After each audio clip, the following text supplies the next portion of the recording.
Big news coming out of Square, who've been chummy with PlayStation since it first burst on the scene in '94. You are so totally whipped. Have decided to see other platforms. A partnership spanning 3 decades has come to an end due to missed financial targets. Like PlayStation, Square Enix is eyeing PC to hopefully expand their pool of potential customers, further proving that the age of exclusives is coming to an end. Next, PlayStation's out of the frying pan and into the fire with this newest report. Last week, we talked about their PSN debacle with one of their greatest hits, Helldivers 2, where they disenfranchised millions of players by requiring a PSN account in countries that literally could not. This week, we're talking about their PSN debacle with one of their greatest hits, Ghost of Tsushima, where they are disenfranchising millions of players by requiring a PSN account in countries that literally cannot. Needless to say, their voyeur into PC has hit rocky seas due to them trying to pull players kicking and screaming into their ecosystem instead of meeting players where they are, a lesson they seem hell-bent on learning the hard way. Lastly, more PlayStation news. This time it's more interesting than outright bad. PlayStation has named their successor, or successors rather, to the CEO position. Herman Holst, who will be leading the charge for PlayStation Studios, his counterpart, Hideki Nishino, will be heading up PlayStation platforms. They both will have more corporate jargon on their plate, but ultimately, it's a bold strategy, Cotton. Let's see if it pays off for them. That's what we're talking about today. Good thing we've assembled the brightest minds on YouTube. All that with plenty more sprinkled throughout. Welcome to the Casual Consumer live stream. Oh, okay. Yeah. So they're both reporting to him. They, Gotcha, they split those roles up. Oh, sorry. We appear to be live. Yeah, no, that's fine. That's fine. But isn't he was the temporary CEO of PlayStation, right? No. The temporary CEO was his name is escaping me right now, and that's Well, he's now the joint CEO, so we'll see it. Yeah, Hiroki Totoki is still the acting CEO that replaced Jim Ryan. Right. Okay. But Herman Holston will jointly succeed Jim Ryan as the CEO of Sony Interactive. Right. Wait, what? I'm a little confused about this because they split the role. Yeah. Oh, that's going to take effect June 1st. Right. And Totoki, I want to say, is he's going to go back to being president or something like that. He's going back to whatever he was doing before. And these guys are going to be dual CEOs. In WB with Peter Safran and James Gunn, they're dual CEOs too. But other than that, I've never seen it done like that ever. Must be pretty flattering to leave your company and need to be replaced by two people. That's a pretty big ego boost. Yeah. Oh, 100%. It's like, oh my God. But since we're live, thank you everyone for stopping by. We see you in the chat. Lord Beers, thank you for stopping by. John DBZ, thank you. Today we have Nas the Indie and Retro Boss. We have Scotty, the G-Man from GB, and we've got Gamer. Oh, like that. Yeah. And we've got Gamer Geek, and it's Leon that makes you weak, not Chris. Oh, yeah. Right on. Okay. Right. Oh yeah, I'm a Leon girl through and through. So I don't know why I wanted to call him Leon Redfield. I don't know why. Don't know why. I can't keep it straight. You know? It's okay. It's Leon Kennedy. Thank you. Kennedy. Leon Scott Kennedy. Yes. Hopefully. What's his birthday? I don't know. I don't care. It's like it's purely infatuation. That's purely. right. That's right. But so we've got a great show for you guys today. A lot to talk about. I think I'm the only one because we talked about this backstage a little bit. But Nicolas Cage, him starring in a live action series of Spider-Noir. I'm the only one that thought that was crazy. But since I got you guys here, what do you guys think about that? Freaking Nicolas Cage. I think he's in his 60s now. He still looks good. Yeah, no, what I mean, yeah, you know, I'm not kicking him out of bed for eating 40's crackers the or new anything. 20, right? Maybe, yeah, true. But like, it's I feel Is he like Peter Parker? Yeah, in his universe. All right. Yeah. It's like a veteran Spider-Man. Yes, I want to say I haven't looked into his backstory, but from the Into the Spider-Verse movies when he was in. He was like, he likes fighting Yahtzees. I don't know if we can say the other word on here, but he likes fighting Yahtzees. So I'm assuming he might have been enlisted in during World War II, right? Yeah. But now he's a detective, and he goes around solving crimes. So that's really interesting. But, if it's a dark version of Spider-Man, I'm open to that. Right on. Yeah. It's like a Bruce Wayne Batman. So when it's like, I think it was Batman. What is that? It's a cat. I wonder if that was. That's hilarious. What Batman was it with Ben Affleck? I think it was. What was his first one? I think his first one was Batman vs Superman. I think it was. I just like that whole dark concept. Like, it was an older Batman. You can tell he's been through it, a veteran. And yeah, it'd be interesting to see a veteran version of Spider-Man if that's the direction. Yeah. Because we always see the same one. You know, he goes through college, university, works for the Daily Bugle, isn't it? Is it? Yeah, it's a free. We all see that. So let's see a different Spider-Man. Let's see a veteran Spider-Man. That'd be pretty cool. If that's the way they're going. Yeah. I wasn't impressed with Ben Affleck as Batman. Right on. I liked it. I thought he was alright. I liked it. He was okay, but you know, when they brought Michael Keaton back for The Flash, like, that's the only reason I watched that movie. And oh, you watched it? Yeah, it was amazing. I gotta say, you know, I have to watch things because my brother will be like, "Have you seen this yet?" When I go over on Sundays, and then he'll be like, "You haven't," and then he'll push play, and I'm stuck. So, oh, okay. Unless there's a Cowboys game on, and when there's a Cowboys game on, I just want to cry. Oh, so you must be a Cowboys fan then. Oh, you know it. Just I'm so fangirling over here. Yes. Doesn't make me want to leap off a building at all. It's like Tony Romo was hit and miss for me. I liked Romo, but he was hit and miss. Why? He's gone now. I mean, now you got thank Dak God. Prescott, right? Yeah. I thought he was going to be the truth. The amount that I care is pretty evident on my face right now. You guys will get back up there. It's like the Raiders. We thought Carr was going to be the guy, fan. You know. But okay, I'm sure I'm going to be canceled for that. But I'm not a Cowboys fan. What are we doing right now? Talk sports. Get out of here. Get out of here.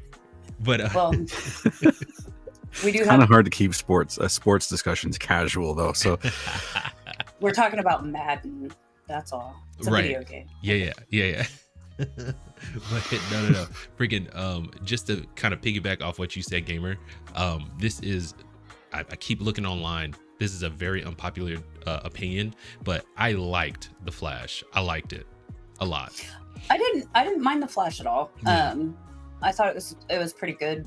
It had a lot of funny moments in there that just cracked me up, and like the surprise ending, they pretty much had everybody but Kilmer in there. So it was awesome to see all the Batmans. Yeah. Oh yeah. And everything they say about the CGI is absolutely true. It is garbage tier CGI. However, still liked it. Still liked it a lot. But anyway, we got pulled in so many directions right there. Like, what's going My on? ADHD took over the stream. Sorry, guys. No, no. So good. So I mean, let's get started with our main one. I mean, we're right here.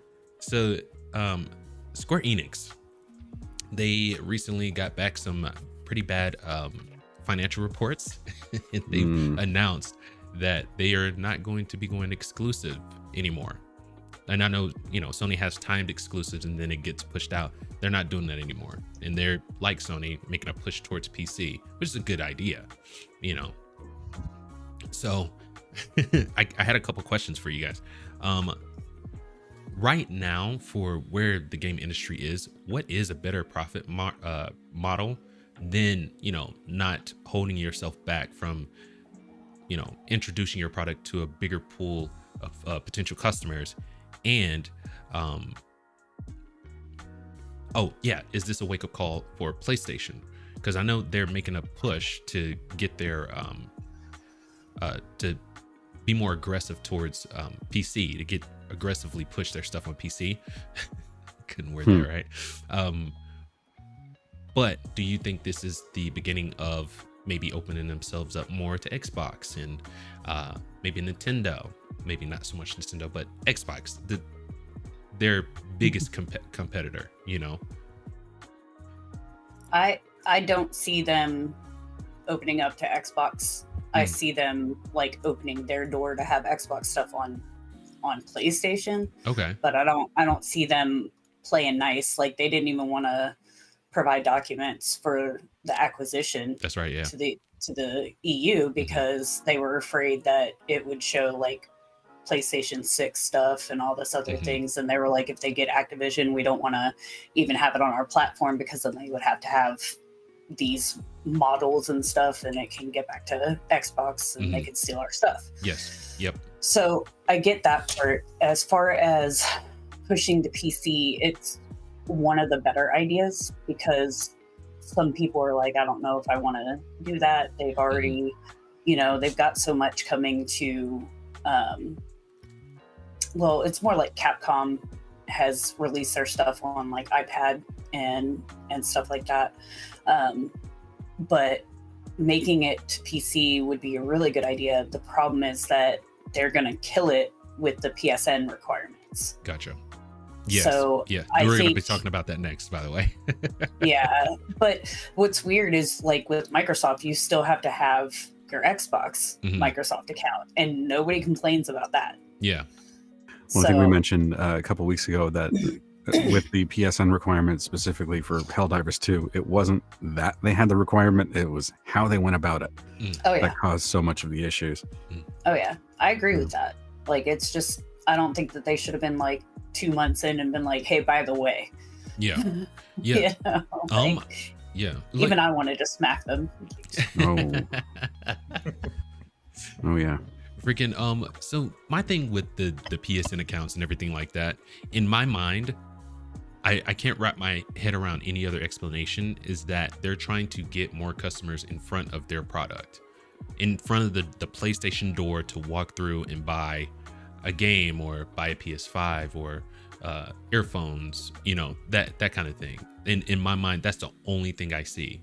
Well, I can understand that as far as like, hey, we're gonna get you in here and now we can send you promotional emails or Yes. whatnot. So I get that part as far as trying to get like the advertising and pull them into the Sony world. Yeah. But I think the primary goal of it is to have like with Xbox, you sign into your account and your Game Pass and everything translate over to your laptop or your desktop. Very cool. And with PlayStation Network, it's connecting all their games and all their consoles and everything like that. They're not doing anything different than Xbox, but PlayStation gets a lot of hate when it comes to that. So I think it's a one way to keep like the library straight and also have a way, because you've got to bring in the safety measures. So if you can't, like, if you've got somebody being toxic or like threatening someone's life, or actually I think it was in England, like there was a teenager that was on Xbox and he got groomed and was actually unalived by this person later. Yeah. So that kind of thing, you know, was he underage? He was. Well, I got to go to the parents as far as that goes. They got to be keeping a better eye on what their kids are doing. The parents were talking to this person and they seemed fine. And then by the time it was not fine, it was too late. Right. Like, well, I mean, the teenager was already kind of fighting it. So yes and no. As a mom of 4, I can tell you that. Right on. You know, and they're grown and the youngest one's 15. Yeah. So sometimes that's a fine line saying, well, the parents, because you can get to that point and suddenly it's just like, you know, like with the situation that I had going on that we won't describe. It's like all of a sudden it was too late and there was like this in too deep and it was like, what do I do? Type of thing. Because it could negatively impact like my friends, my other family members, stuff like that. Yeah. So I think things like that come up as well. But you've got like with Xbox, if I'm like 40 playing Fortnite with a 12-year-old and I'm cussing them out, calling them all these names and stuff like that, because I've heard it done before. I've had to get on my kids' headphones and be like, sir, you know, you're a grown man.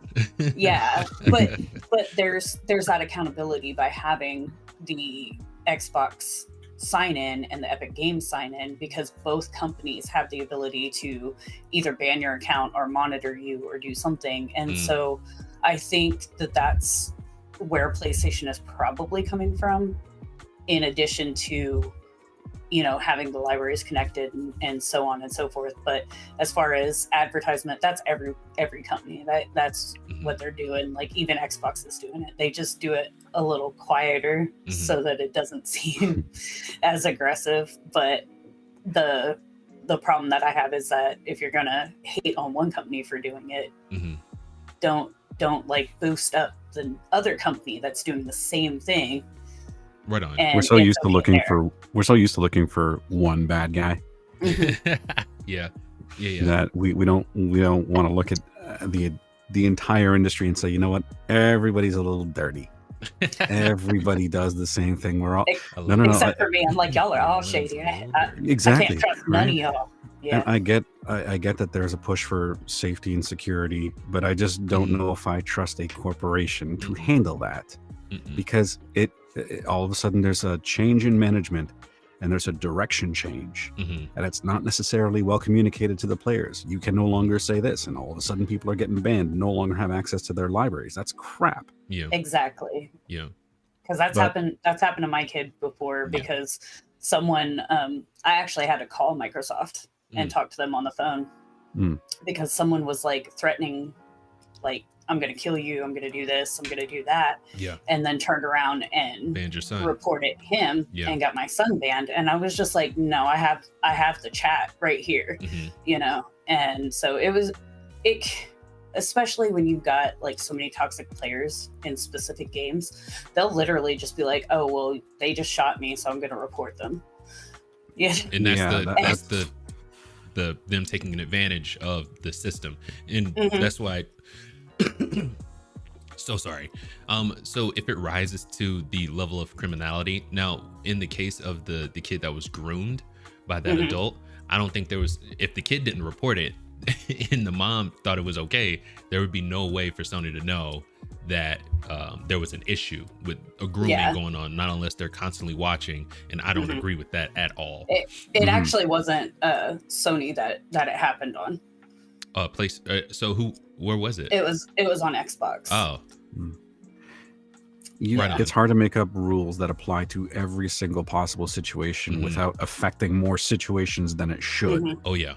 It gets if you have a blanket rule across the board, then you're going to get a lot of false positives in there. Exactly. Depending on how sensitive you said it. You'll also get a lot of false negatives too. Yeah. People get suspended when they didn't really do anything, or a combination of letters in chat made a word that looked bad or looked like some racist term or whatever. Next thing you know, you can no longer play Gran Turismo because you've been kicked out of your library because somebody was a little bit overzealous in defining these rules. Which was true. And like you also gotta look at it like this. I think it was like I'm bad with times, but maybe like 2 years ago. And Lizzo had released a song, and one of the words in it meant something bad in Australian slang. Right. So she went and changed the word to the song and everything like that. But I think it was Trevor Noah was talking about it, because I've got a lot of British friends and everything, especially go Scotty. Anyway, but Scotty will tell you, like, there's words that they say over there that aren't like, it's just not meant to be like a slur like it is here.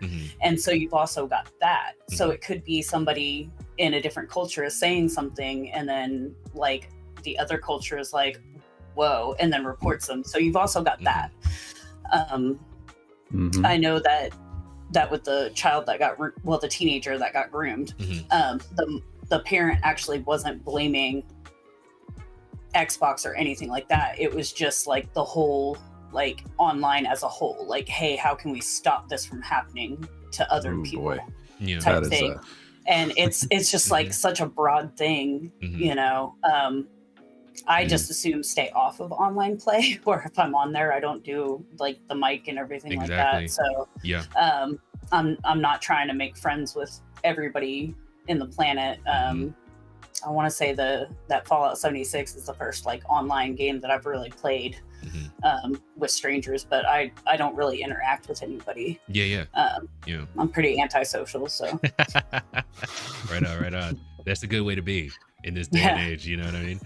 Keep you out of a lot of trouble. Be selective, That's right. Become someone's lampshade, you know what I mean? It's like that kind of thing. There's no way to squash evil in this world. There will always be evil people.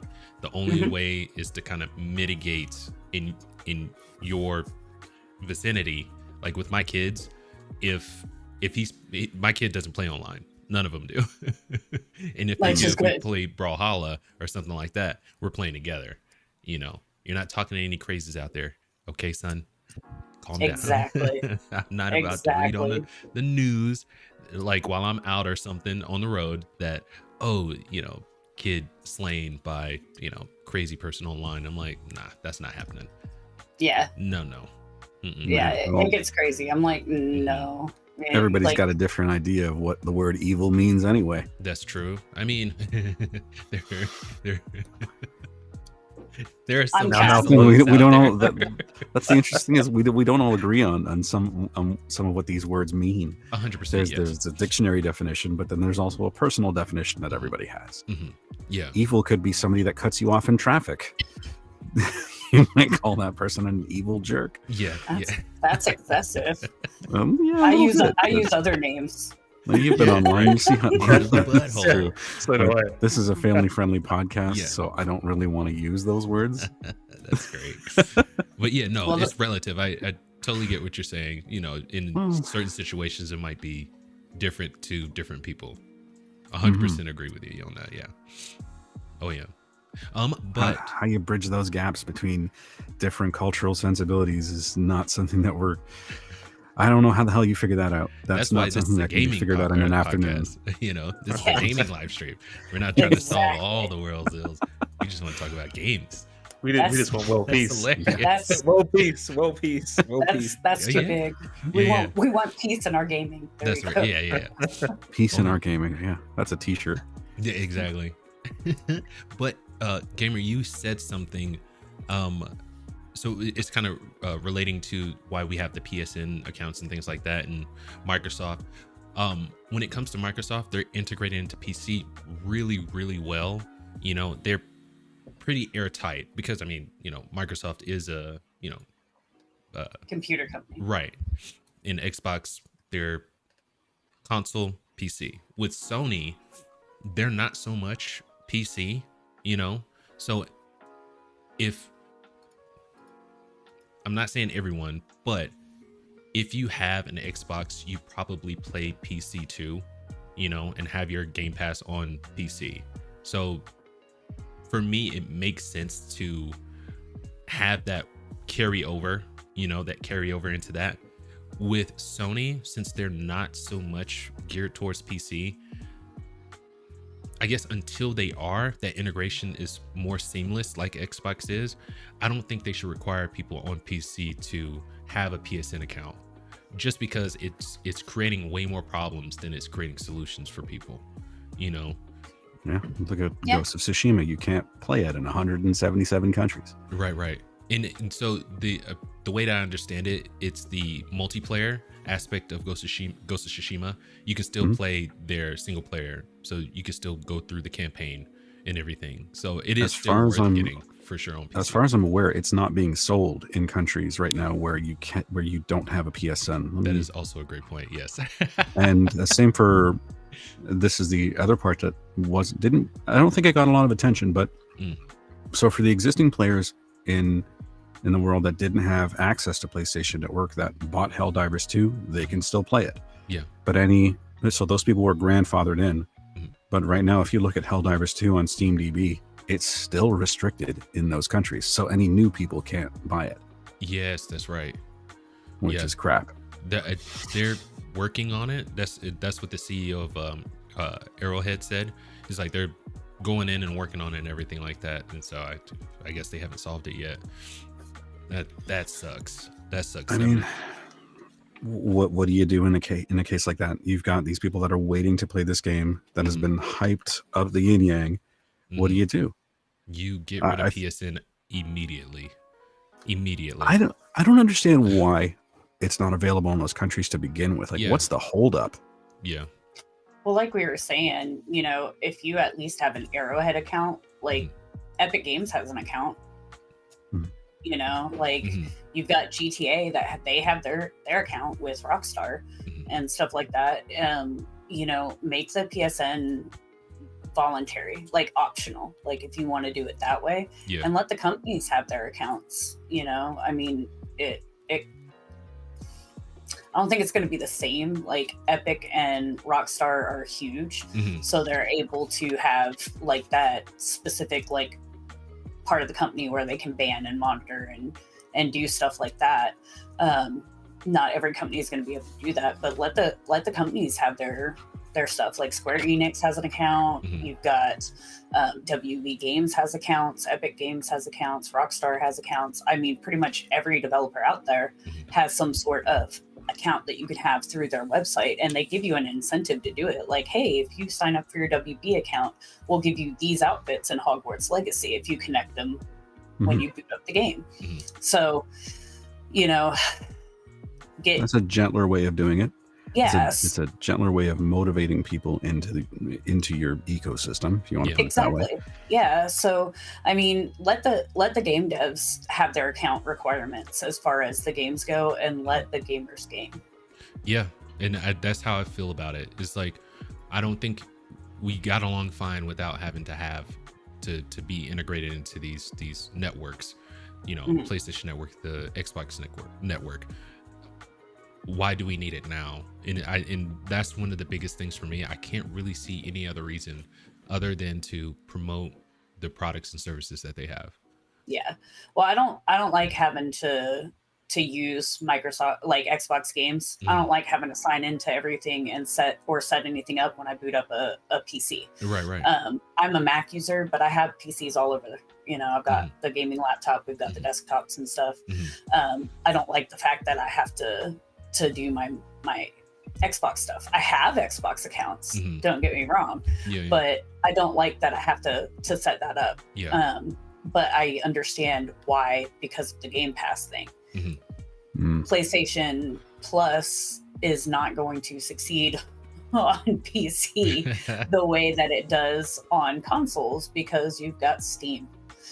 Yeah. And they're also like a little late to the party. Yes. Yeah. And it's expensive though. They have seen some really good numbers though. Without PC, they wouldn't see nearly the numbers they have with Helldarvest 2. So there is definitely, I mean, if you make good games, Mike Ybarra, like what he said, we talked about last week. If you make good games, people will play them. It's true though. Yeah. If you make good games, and like another thing is, Helldivers 2 was what, like $30? Yes. Yeah, I think $40.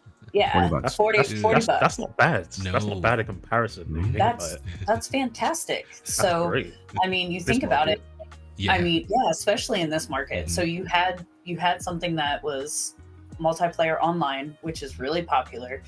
It was $40, and it's really fun, and it's not glitching, and it's not kicking you off, crashing every 5 minutes. They got a really good community surrounding that game too. Well, there were issues at launch, I remember, but there were, but they were transparent about it. They were like, no, we didn't anticipate these many users, so we don't have the servers to accommodate them. Yeah. And they were literally saying, just don't buy the game yet. It's not like a typical Bethesda game where those bugs just permeate throughout the entire life of the game. When they say Starfield was supposed to deliver without like massive amounts of bugs, but they're lying. Yeah, Bethesda doesn't know what massive amount of bugs even means. Why? You know what? Why the hell does anybody listen to anything Todd Howard says? Like, you just take what that guy says and just realize that the reality will be the opposite of that. Exactly. Like, I loved everything is opposite day in Todd Howard's world. That's hilarious. It's true. There was this meme I saw that was about the Fallout TV series, and it was like, this isn't realistic at all. Like, I watched all 8 episodes and it didn't crash once. Well, that's great. There's some argument about that. I mean, if you're looking at plot inconsistencies, those are technically bugs in the show, I guess. Or plot contrivances where all of a sudden everybody in this gigantic landscape is all in the same place at once. Yeah. Maybe not a bug, but maybe just bad writing. I don't know. Yeah, there you go. Freaking the Fallout show, people poke holes in the in the story. Like, it's wide open. You could drive a freaking Mack truck through them. However, I love that show so much. It's so good. So good. And Ella Purnell was so perfect as Lucy. Yeah. And then, but of course, I've gotten a little self-conscious because I always say okie dokie. And so now I'm like, son of a gun. They're gonna think I'm doing it because of the show. Have you guys all watched the show? I've watched the show twice. I'm working on my second one, but Scotty? Yeah. No, I've not seen it. I'm currently watching The Shogun at the minute. I'm not watching that. There you go. Probably better off. I got through the first episode of the Fallout show, and then I was like, nah, this isn't for me. It's no. It can get a little cheese whiz, okay? It's very cheese whiz, but that's kind of the point because of the fact that it's got the 50s with the, like, they based it off of what people thought the 50s, with the nuclear scares that they were having. That was very much like the games as well. The games were all set in like 40s, 50s. Plus the future that they thought they were going to have. So it's like, it's this weird world to begin with. Yep. But, retro futurism sort of thing. I don't know how you would describe it. But it is canon. And they did do... Oh, it's canon as well? Yes, it's canon. Retro punk, maybe? So, I don't know. So what game was it based off? Fallout. I know there's quite a few, isn't there? Yeah. It's actually it's set 222 years after the bombs went off. Mm-hmm. And then it's like game adjacent, but it is canon. Gotcha. But you get to see a lot of the stuff in there. I would say it's probably more based on like Fallout 4 and 76, like that type of thing. But at the end, you do get a glance of New Vegas, so it hints that you're going to New Vegas in the end. Sorry. So I thought that was pretty cool, but I never, which we've discussed on the show before, like I never go in thinking it's going to be like the games or like the books or whatever it is. I always go to look at it as a standalone, and I think that they did a really good job with it. I don't think they could have pulled it off without Ella Purnell, though. She did so good. I was really surprised by the direction that they gave her in the beginning. Oh yeah. Which is, because was my problem is I never seen her in anything before watching the show. So I'm just like, why is she acting like none of any of the things that are happening around her are a big deal? Is she just a bad actress? And then I'm seeing everybody talking about how great Ella Purnell is. I'm like, okay, well, I haven't seen her in anything else. I only have this show to judge her on. You've seen her in other things. You'd be surprised. I think it was like, her, maybe I have. I don't her know. agreeability Maleficent. that really did it. I've never seen Maleficent. Yeah, she was little Maleficent. She was in she was in a lot of things actually. Sometimes I go under a rock for an extended period of time, so I miss out on a lot of like pop culture and shows and stuff like that. I am too. She has Alita Battle Angel eyes. You know? Yeah. They're humongous, but they're spooky. Well, the whole point that they were trying to make was she's lived a sheltered life in a shelter, in the vault, and they were raised a specific way. Like you're raised to be positive. You're raised to be, a community. You're raised to do this and that. And so she's a little overly peppy, like compared to everybody else, where her brother's like super cynical and very questioning. Yeah. And so it's kind of cool, but like with her character, she is essentially, without too many spoilers, she's essentially what they wanted in the vault. These peacemaking leaders, very positive, very happy, very go-lucky. So she was that representation of what this vault life was supposed to create over these hundreds of years.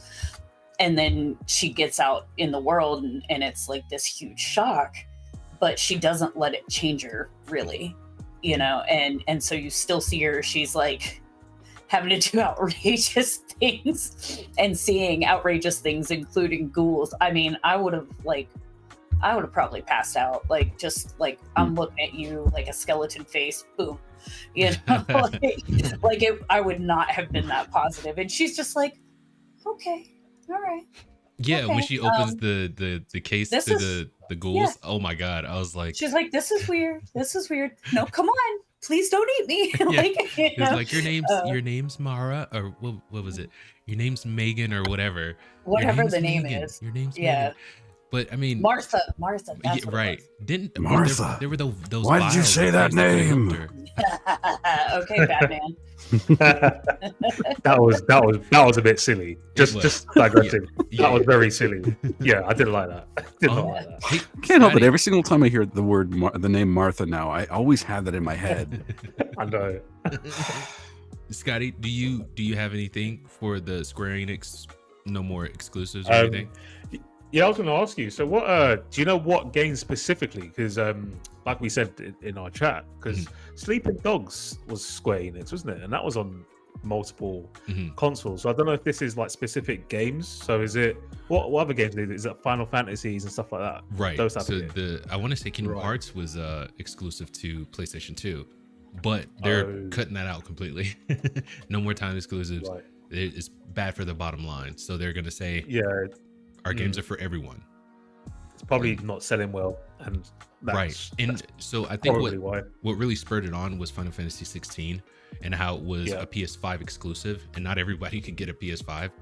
So that really hurt them as far as sales went, you know. So they looked at that and they were like, we can't continue doing this. The world around us, the game industry has changed.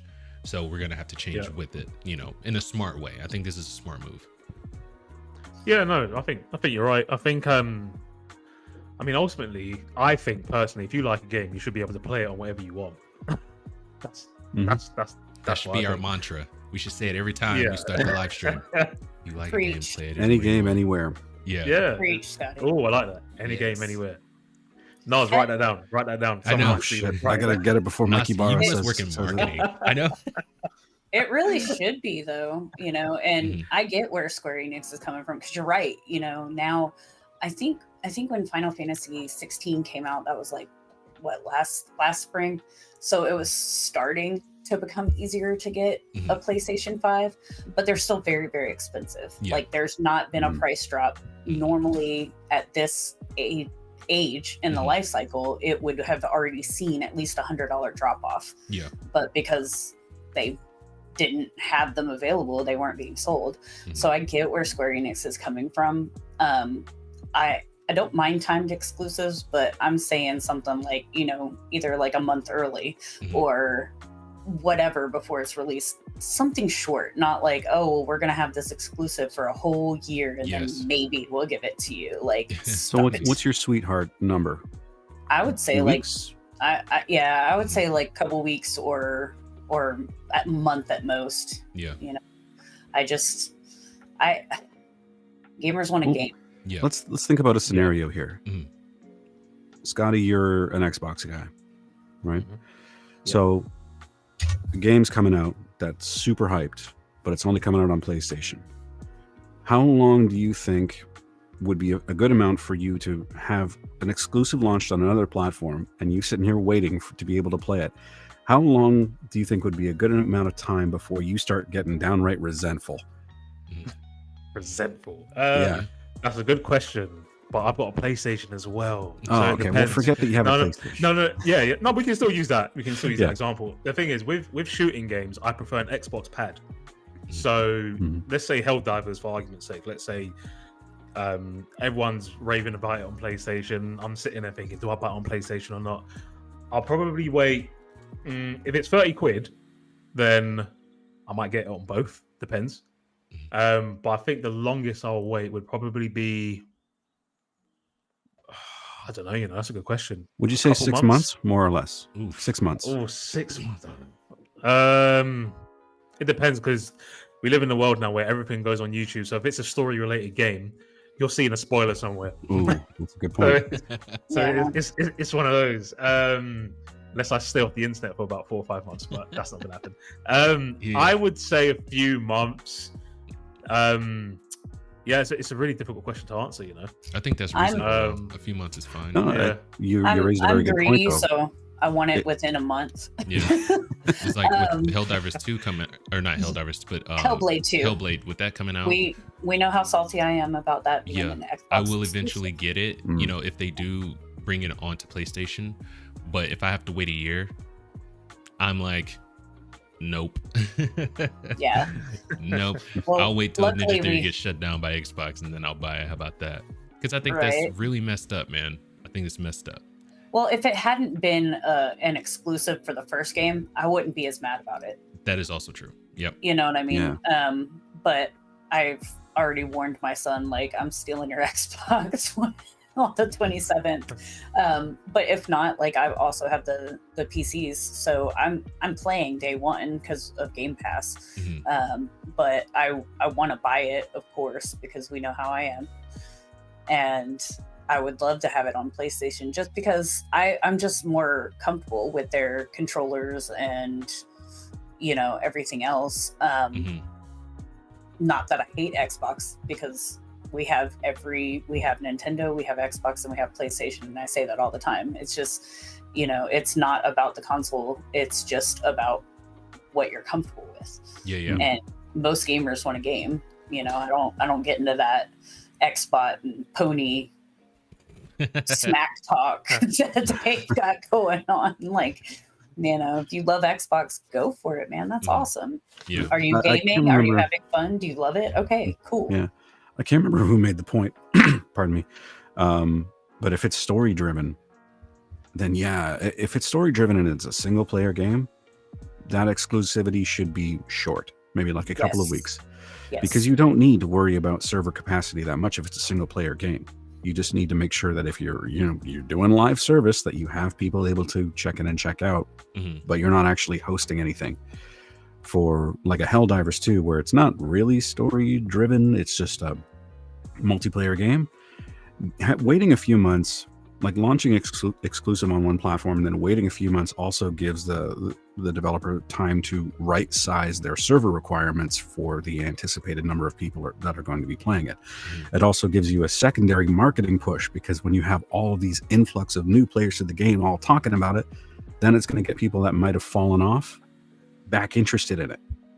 So that can work. But I can definitely see there being like a longer window of exclusivity for a multiplayer game versus a single player one, especially because, Fox, you said the spoilers. Oh my God, the spoilers. Everybody wants to spoil everything. Well, that, and so many people, I can't sit down and record an entire game in one go like everybody else seems to. I know. That's why I play demos. Exactly. But I mean, day one, you've already got all these how-tos from all these people, and I have a hard time sometimes, like, keeping myself away. Like, if I don't have access to the game, I'm just like, but I want it, and let me see if it's good, and should I even go buy it? And then I fall down this hole of spoiling everything for myself. And a lot of those people, they get early access to those things, because they have it in, with the studios and stuff like that.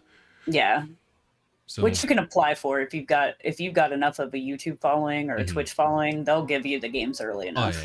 Which I think is super cool. I don't want to stop doing that. And I want to apologize to Ninja Theory. I was being very not nice just now.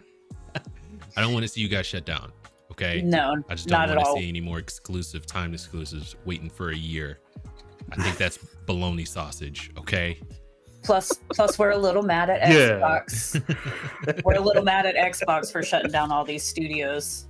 And we're anticipating them doing it more. So it wasn't that Fox was being mean to you. It was more like a jab at Xbox itself. So we hope you don't get shut down. Right. Missed your vitals, and hopefully got Xbox in the heart. But so we covered like the first two, the PSN stuff. That was nice. What?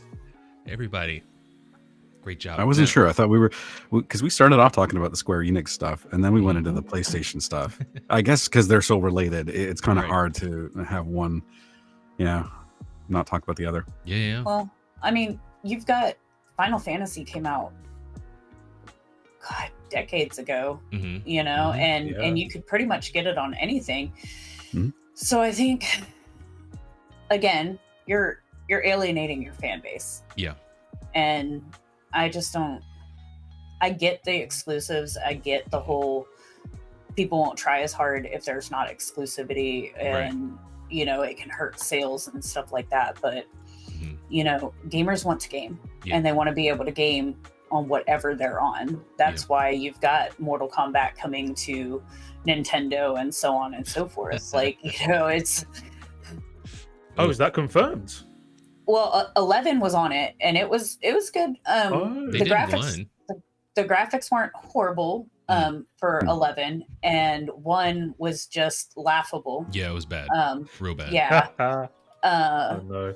But you could. I mean, obviously, Nintendo doesn't have the graphics that Xbox and PlayStation. Yeah. Do you think the Switch 2 will have the graphical kind of capabilities to run like a Mortal Kombat 1 on it? You think so? I think so. Right on. Okay. I think. Yeah, no. I could be wrong, but Nintendo couldn't handle MK1, but I also think the devs should have NetherRealm probably needed to work better. You're right. On that. It just didn't work out well for them when they did it. But I mean, I want a game. Everybody else just wants a game. And we want to be able to do it on whatever we have. I mean, what did we say earlier? Any game, anywhere? Yes, any game, anywhere. And you know, that's a song. like that. We didn't get the new Xbox until Christmas, which was a gift for my son. And I still wouldn't have a PlayStation if there hadn't been specific, circumstances. Yeah. A PS5 I wouldn't have. So, I mean, you're paying $500 a pop. Yeah. Or more for each console, and that's not something that everybody Plus games. can do. Yeah. No. Plus games. Yeah. It's like Plus PlayStation DLCs. Network if you wanna do that as well. exactly. Yeah. Dropping $1,000 on gaming systems is just nuts. Yeah. $1,300 if you're getting the Switch too. $1,400. Yeah. It's freaking crazy. It's And like, who has that that's kind of before money? games. Yeah, that's before Seriously. games. That's before the online subscriptions and stuff like that. So I mean, there's me and the 4 kids, so you got to remember that my Nintendo Online is shared amongst all of them on the family plan. Yeah. So it's not like I can't be like, hey, I need $20 for this for the year. Right. I mean, the more people that you box out because of your pricing strategy, the more that you're going to force them to look to alternatives. Exactly. And if they find an alternative that's feasible for them, they're not coming back. 100%. Yeah. They're not coming back unless it's good for them to do so, unless it's good for them as the customer to do so. Oh yeah. I think these subscription services will overreach. They'll overplay their hand, and then everybody will flock to probably one that they recognize and leave everybody else in the dust, like Ubisoft Plus and all those little ones out there. Maybe you don't want to spend $140 for Star Wars Outlaws or Assassin's Creed Shadows or whatever. Make it $200 and you have a deal, right? That's how that goes. I don't know. I'm just joking. $200 for both. Maybe they will do that because they're both releasing in the same fiscal. Wild, right? So what is it? It's because they have that other one, Shadows, that was announced, and I think they're pricing it around the same. So it's something like $300 if you want these 2 games. Crazy. 300. Yeah. Well, okay, so both. I don't know both. if you. Yeah, they have their stupid ass pricing strategy where there's like the base model, which has the crank up windows and no air conditioning, and then you have your higher trim levels that have a little bit of chrome accents and maybe a little bit of wood paneling, and then you've got the Ultimate Edition, which has got your sunroof, your GPS, your Bluetooth, and all that stuff. That's great. I love that. Yeah. Sorry, I was talking about cars. I mean games. These are the games now. So you get skins, maybe a couple of like a 3-day early access, which is stupid. Your day 1 DLCs. The higher up that you go. With Star Wars Outlaws, you got like it's the same pricing strategy. For the base model, you didn't get the early access, and you didn't get the skins and the Jabba the Hutt, whatever the hell mission. Yeah. The other tiers above that, you did. So they're trying to, usually when you have pricing like this, they're trying to get people to go to the middle of the road, which I think was $110. Yeah. Which $110 Canadian. So I don't know how much it is US or pounds, but it's to try to push people to pay more for that game because they're looking at the base model. They're like, well, I don't want the base model. I want the slightly fancier one, but I don't want too fancy. Yeah. So they've applied that same pricing strategy to Assassin's Creed Shadows. Yep. As well. Well, pretty much all the newer games are doing that. Like you saw, like with Final Fantasy 16, if you got the top one, which I think was a couple $100 on its own, but it came with like a collectible statue and this and that. I'd love to be able to get stuff like that. That makes sense. I think that makes right. sense. So I'd love to be able to get stuff like that, but I can never afford it. Right on. And like it's as far as getting like physical like stuff, like with God of War, you got that freaking awesome figure. I want one so bad, but I know. Being able like to provide a customer something physical, something that feels what do you call it? It's not an empty reward. Not expensive, but what's the word I'm looking for? Valuable. Incentive? You know, it feels valuable. Value. Quality, yes. That kind of thing I don't have a problem with. But for someone like Ubisoft, if they're, you know, cutting a part out of the game just to resell it back to you, that's BS. They're stealing it. They're stealing content from you. You know what I mean? Yeah, because eventually they'll make it to where these exclusives can be bought, in a DLC later. Yeah. Or it's not even a secret. If you go to I remember seeing on I'd have to find it to be 100% sure, but I'm about 99% sure at this point. Mm-hmm. If you go to the Star Wars Outlaws, one of the YouTube videos actually says we reserve the right to change where this package is offered, and meaning they can offer it for free later on. So you can pre-order it, pay an extra $20 to get this, or just wait a while and you'll be given it. It's true though, and it's very annoying.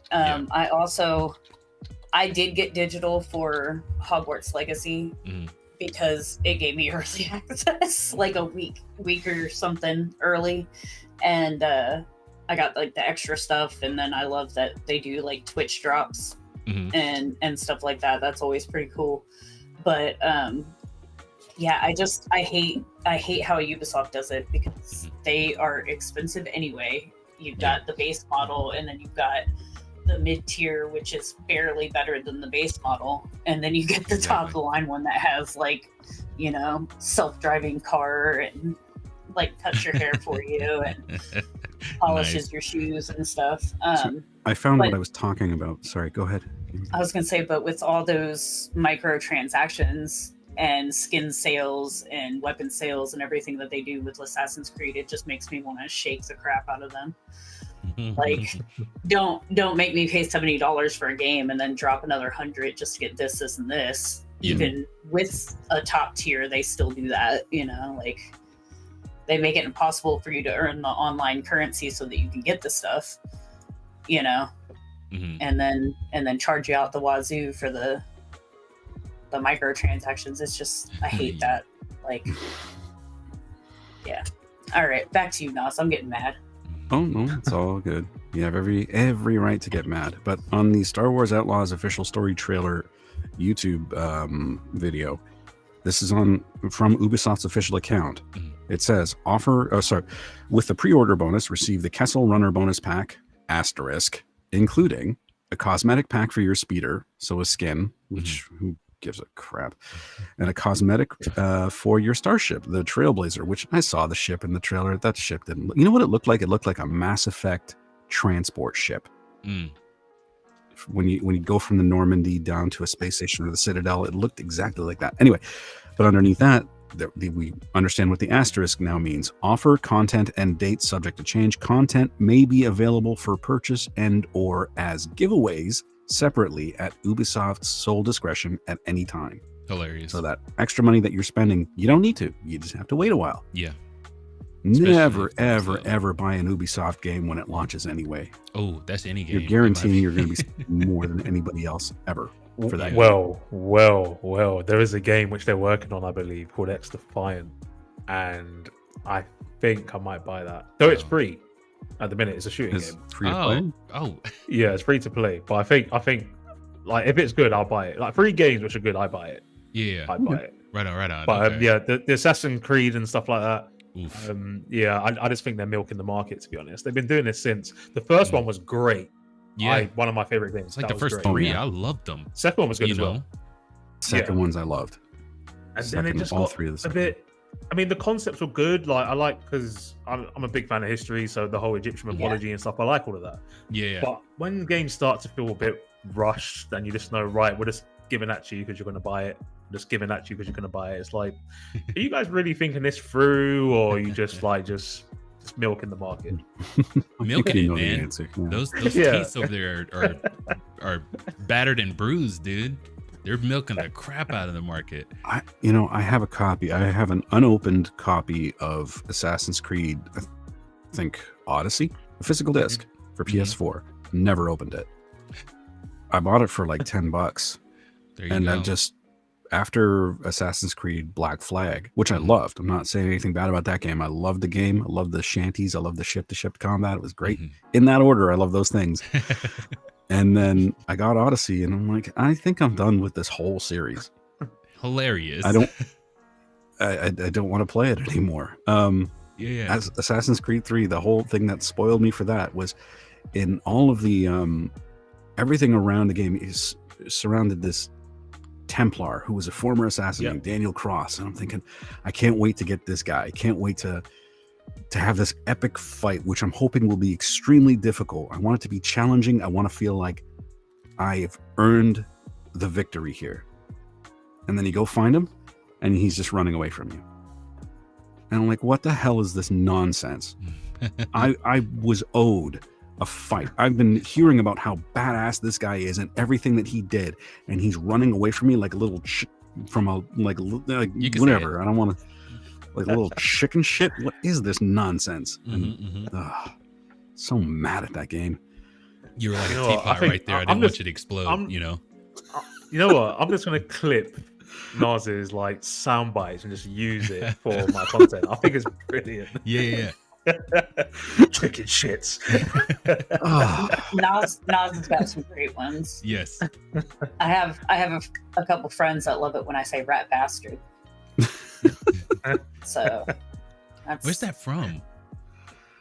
Oh man. I've always said it, but then I noticed it on I don't know if it's from somewhere else and I picked it up from that. But right on. I know that Penny on Big Bang Theory used to say it too, and I was just like, see, I'm cool. Like,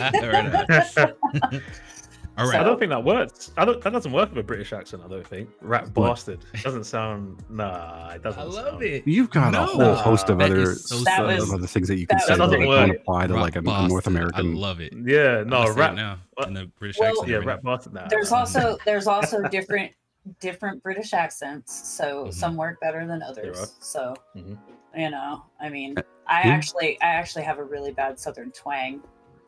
A lot of times, like way bad. Y'all can hear it a little right now, but does it come out when you're angry?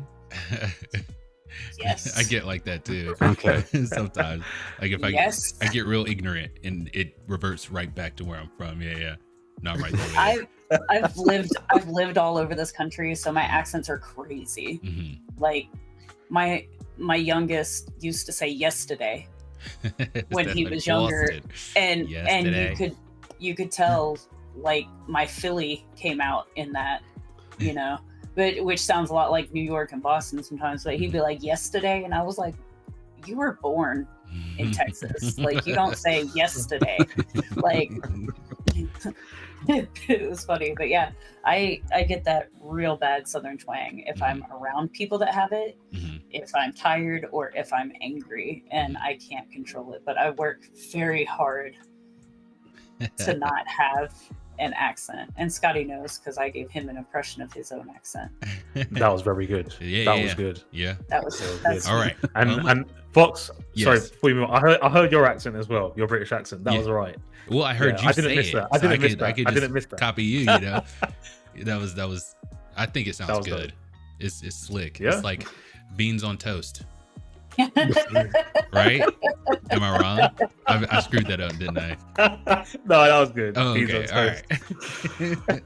All right. So with that, let's move on to PlayStation having replacing Jim Ryan with 2 CEOs, right? So, like we talked about before, we've seen the 2 CEO thing with, James Gunn and Peter Safran over at WB. I have a couple questions for you guys. Good idea? Bad idea? I guess those are 2. I meant 3. But what's to keep companies from, getting 3 CEOs or 4 CEOs and then having like a super CEO over all those guys? You know what I mean? It's like the Justice League. Yeah. We're all heroes. Right? But Batman and Superman are in charge. But exactly. Batman's the top. They're dual CEOs. Yeah. Yes. Yeah. I don't know what stops it from being like triple or quadruple CEOs, but I've never seen more than dual. but obviously I forget his name. Whoever's the interim CEO until he becomes the dual. Yeah. So I know that he has another job as well within the company, and perhaps he doesn't want to give that up. And so they're bringing another one in so that they can share the responsibilities, because he wants that promo, and that more money, but still wants to do what he loves. So that's probably the case. And you've also got instances where you see the two visions working really well together. And so they don't want to not have to. Like with James Gunn and everything, you've got those two did wonders. And so you want that team working together. So that's probably what the case is. Right on. I don't think that they'll start being super crazy as far as we have the CEO Supreme. The Supreme. Before we get any more comments, let's get a look at because I didn't hear about these guys until they were getting the CEO job. So let's screen share real quick, and then we will talk after, right? Yes. So with Hulse was previously co-founder and managing director at Horizon Zero Dawn Studio Guerrilla Games until he left to head up PlayStation Studios in November 2019. Nishino, meanwhile, has been at SIE, Sony Entertainment, I don't know why they do it, but of global product strategy and management since April 2016. So he's a long-term, and he's been there for a minute. Hurst will be appointed CEO of SIE Studio Business Group, while Nishino will be CEO of the company's platform business group. I am thrilled to lead the studio business group and continue to build our success with PlayStation 5 while preparing for the future. Hulse said in a statement, the video game industry, it's one of the largest entertainment industries in the world and has been built on the marriage of content and technology. And I look forward to continuing to push the boundaries of play and entertainment. And we will get into comments after we finish commenting on this thing. Okay. But knowing that these guys' pedigree, do you think that they can steer this ship in the right direction? Not saying Jim Ryan wasn't, and he did the best that he could with the launch of the PS5, and so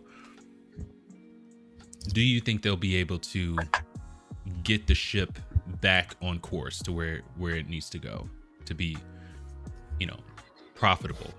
I mean, it's still profitable, but see their margins get, bigger and things like that, right? I guess it depends on how they decide to go about increasing those margins. Are you going to do it by trying to exploit your users by microtransactions and things like that? Or are you going to focus on, because from what I understand, Hulse is going to be looking after the first party studios. So are you going to give them free rein to make good games, or are you going to handcuff them a little bit? Which is going to affect the overall product, which is that's what I'm curious about. Like, where are they focusing? Are they letting studios just make games they want to make and release them, or are they going to have their hands in the pot, right, and telling them what they can have, what they can't have, what needs to be included, what must be changed to, I don't know, to appeal to I hate saying these words, modern audiences. Yeah. Right on. I totally get where you're coming from. Yeah. With PlayStation, they're pretty good about letting their studios kind of do their own thing and create their stuff. Like, I don't think that Horizon Zero Dawn and Forbidden West would have been as good as they were if PlayStation was trying to micromanage a lot. Usually you see pretty great games out of those exclusive PlayStation studios.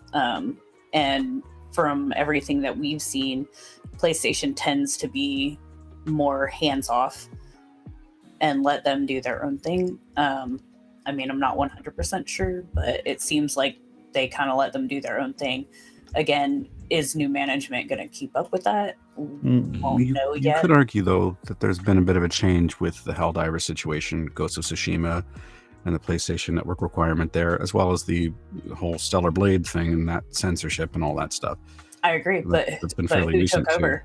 too. Who took over? when did our CEO retire and the new guy took over? You know, it all coincided if you think about it. So I think only time will tell. As far as profit margins and sales go, you're still in that same boat. Like, you can't change the fact that you had 3 years of a new generation that wasn't widely available. You can't change the fact that Xbox loves to come out with all these cool controllers that makes me want to buy all of them, and you've got all these cool options and everything. My daughter and I were walking through the store the other day, and she's like, this is why Xboxes, they got all these cute controllers. Look at this color and this color and this color. And I was like, that's one too. I'm like, that's part of the reason that I don't have an Xbox, because then I'd be buying a new controller every week. So, but it's just all, it's going to depend on the economy and availability of stuff when it comes to consoles. PlayStation 5 is still hand over fist outselling Xbox Series, and that's nothing against Xbox. I'm just saying, and you could get Xbox the whole time that the next generation has been out. So, I guess we'll just have to wait and see.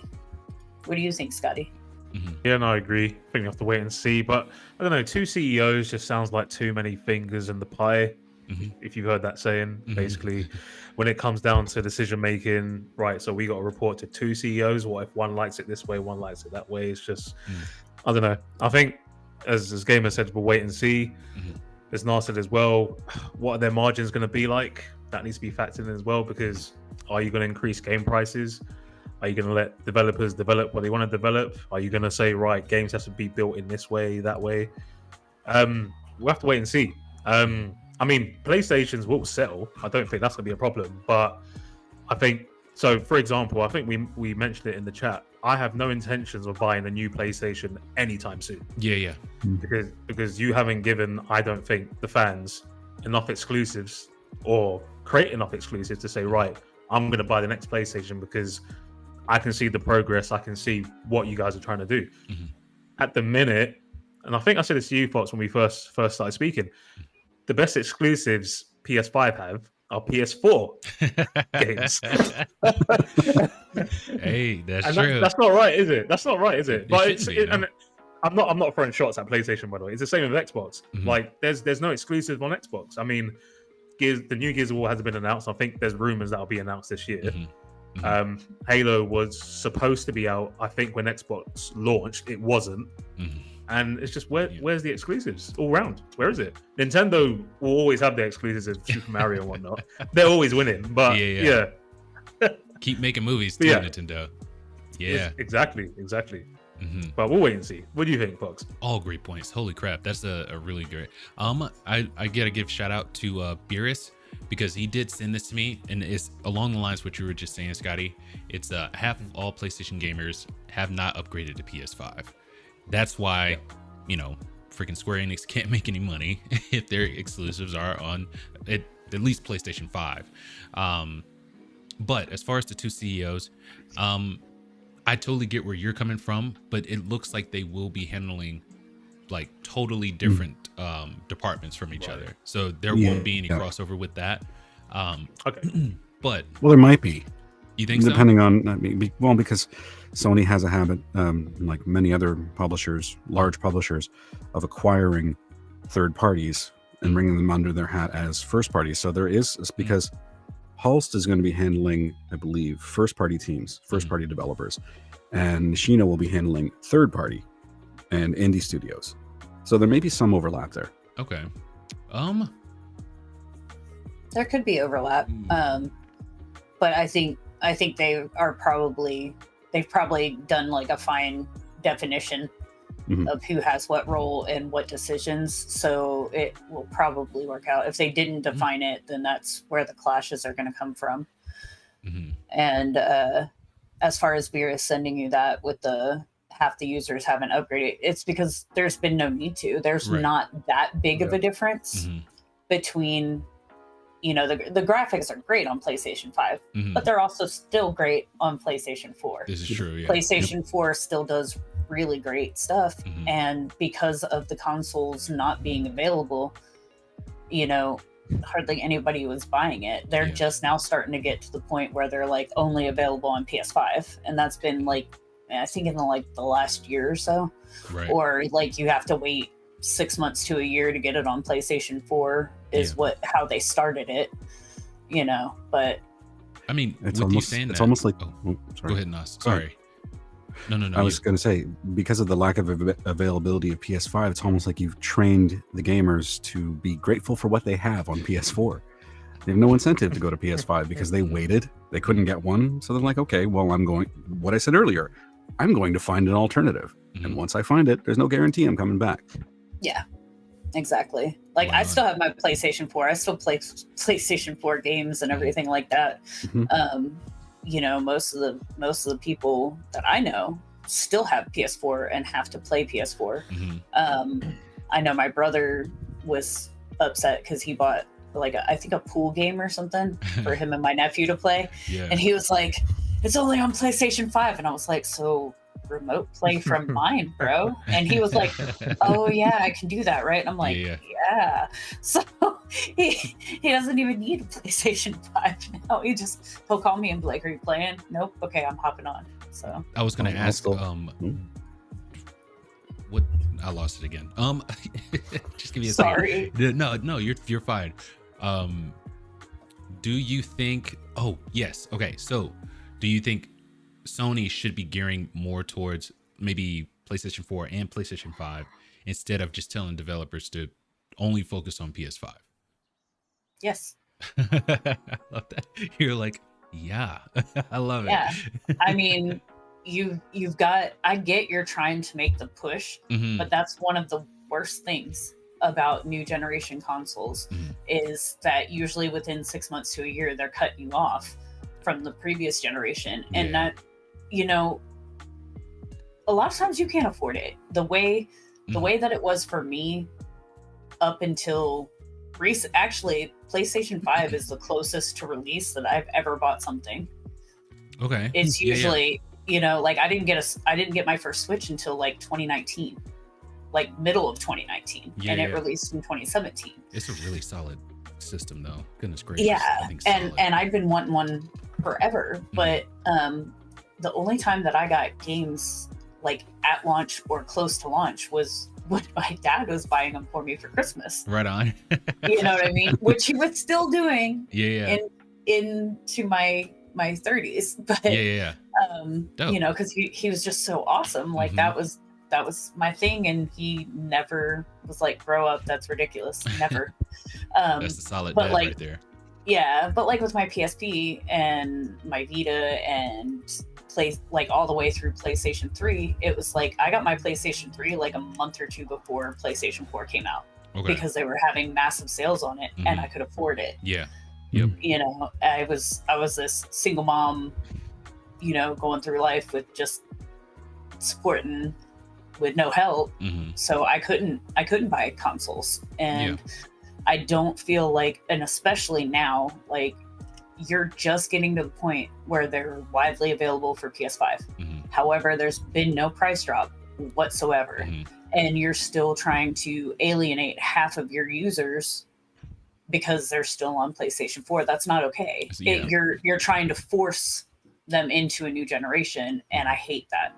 I've always hated that. Right how do you get people to organically want to go to a PS5 though? Well, that's me, it just question. Depends. Gotta have the with games, PlayStation sure. 3, I love Injustice. I love the story behind them. I like that it's a Mortal Kombat game. I have it on the PlayStation Vita. I have a copy on the PlayStation 3. I have a copy on the PlayStation 4. Yeah. So, I bought 3 copies of that game because I enjoyed it. I wanted to have it on all of my systems. And I think if you give them enough of a chance, that people are going to want to upgrade, because you always want the newest thing. You always want that upgrade in the camera on your iPhone and the processor and the in the screen and the graphics and everything. So eventually you're going to want, not always. I mean, eventually you're going to want to upgrade, even if it's 4 years later.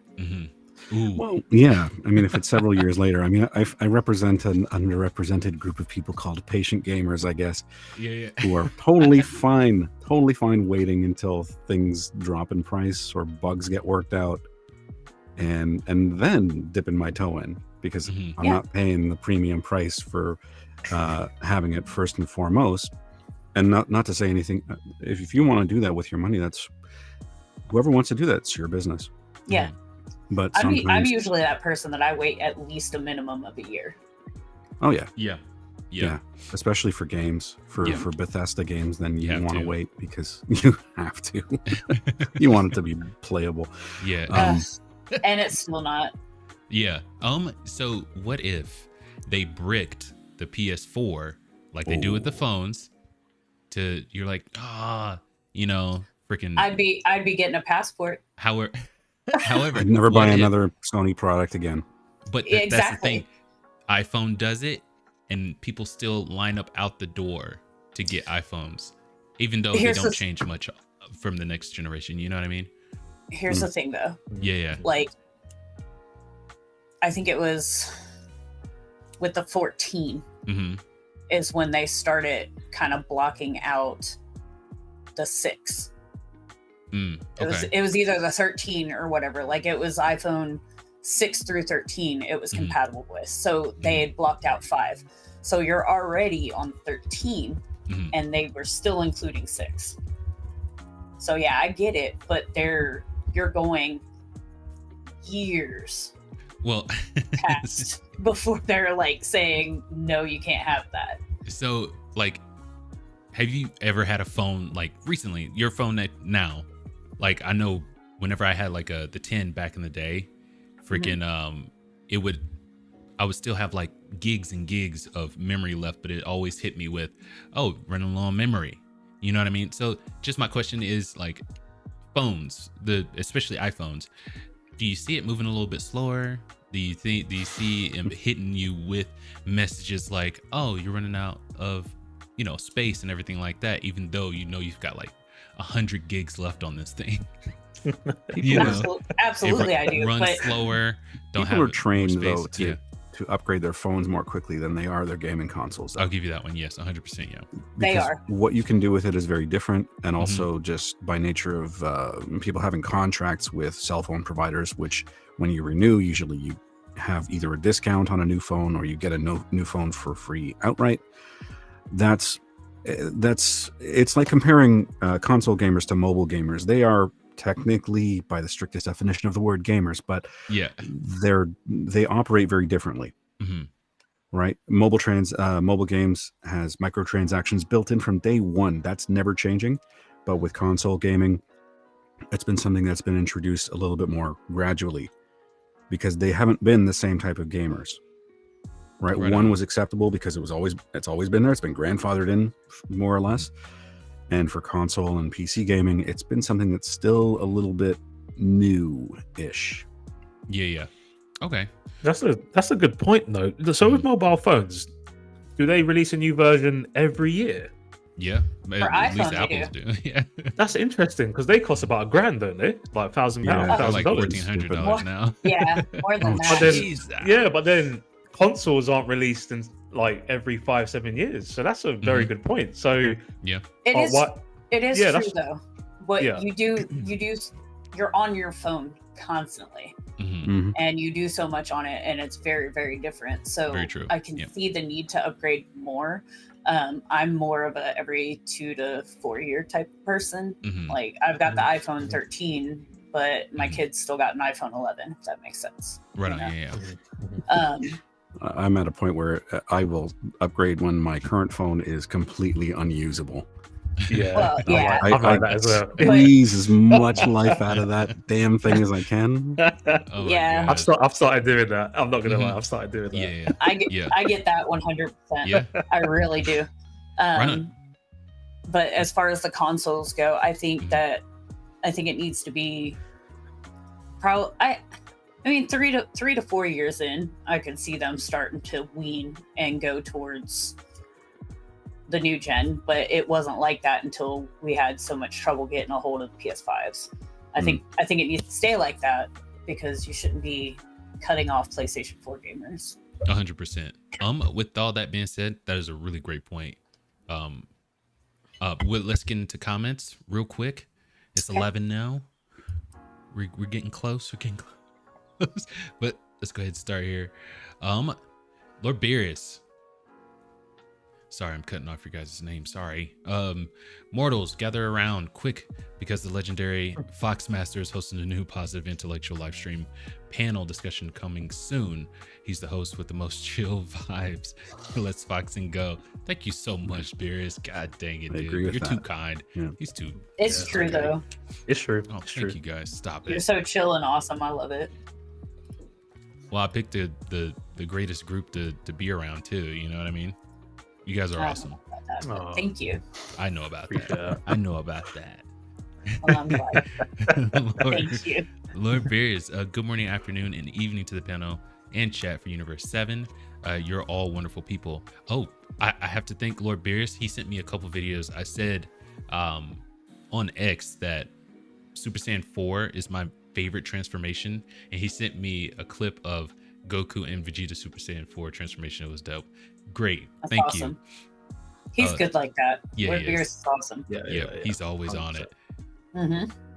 All right, Lord Beerus, I have to give props to Nos for his amazing Mega Man X series he does on Twitch, and Mr. Scotty starting an SNES staple of Killer Instinct on his Twitch. That's right. You're also talented and creative in many ways.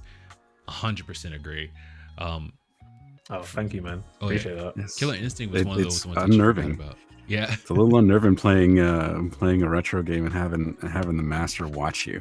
I know. Oh, you felt that pressure as well now. Oh, hell yeah! I'm not gonna lie. I got trying to remember all of this stuff from this game I haven't played in like maybe 10 years. Oh yeah, his playthroughs. Meanwhile, are so Lord Beerus is crazy. He can just call it from memory like that. Yeah. Man's yeah, so smooth. He really does. But he's got this awesome way about him that he doesn't make you feel bad. When he does it, it's like he also, like, he's educating us, but he's also doing it for the benefit of the viewers more than anything. And so it's just kind of like, you don't have to do it because he's got you. He's right there in the comments, with all the lore and with all this and all that. And I mean, he's just awesome. But I get it because I've been nervous to play some games and put them on my channel because I'm like, Lord Beerus will see. Right on. All right, Lord Beerus, not gonna lie, but the thumbnail about Square Enix has me very curious. Not curious as a cat, so don't even start, geek. Hilarious. We talked about that one before we came online. That was great. Lord Beerus, that lo-fi chill intro music embodies the keep it casual message here. Thank you. And just to comment on that, it's all Harris Heller. It's all free. So if you guys wanted to, you can go to what is the name of it? Something Beats. I can't remember, but Harris Heller is the one that does it, and it's all free and DMCA proof. So if you guys want to use it, there you go. Oh shoot, sorry, Lord Beerus. Beerus, you're welcome, Mr. Fox. Oh yeah, I was like, thank you. John DBZ in the house. Hey everyone, hope you are all having a good day and great week. That's right. I hope you guys are too. Freaking thank you, John DBZ. Are you guys having a good week so far? How was your week, by the way? I didn't even ask. The top of this. Week's been okay. It definitely got by us pretty quick. Yeah, it was pretty fast. Right on. Lord Beerus, greetings Fox and Nos and the breathtaking brunette bombshell, aka Italian Rapunzel Gamer Geek. Someone get the blush show meter ready. And of course, welcome back, Mr. Scotty. Great Britain, I got it right this time. Yes, sir. It was so sad. What's the GB? What's the GB for? Great Britain. Oh, okay. That's right. Lord Beerus, I can testify she is a legit simp. I know things about Leon. Oh, I know things, but unlike her, I don't snitch. Oh, murder. We'll speak in Italian after this, sir. Oh, murder. Have you guys? Go for it, Nas. Oh, it's just like that. I'm trying to imagine like how that would look. It's just speaking with your hands, a lot of hand action. Hey, it does happen because I am Italian. Yeah. So you are. I had no idea. Oh, right. Yeah, my grandma was like fresh over, so. Ooh, nice. Do they say I need my bacon, egg, and cheese? Oh no. I need my bacon, egg, and cheese. No. Sorry. To be like, it's a my meatball. So much better. I love it. But omerta means silence, by the way. Oh, omerta. Mm-hmm. Omerta. Okay. Lord Beers, Gamer Geek Kennedy, or Leon S. Lounge. What would it be? I love me some Leon. Yeah, I like Leon. Kennedy seems like a little fumbly though, right? Yeah, his name is Leon Kennedy. And then my favorite female character is Jill Valentine. Yeah. Yeah. I like the Leon S. Lounge. That's great. Because when he marries me, he's gonna take my last name. Yeah. Lounge. This is Leon S. Lounge is like slippery when wet. It's nice. You know? I like it. I don't know if that's a pause moment. But... No, hang on. Let's of an album. Sorry. Get out the blush on What's meter. happening? We really need it right now. Stop it. I missed it. Oh wow. I was talking about Bon Jovi. What are you guys talking about?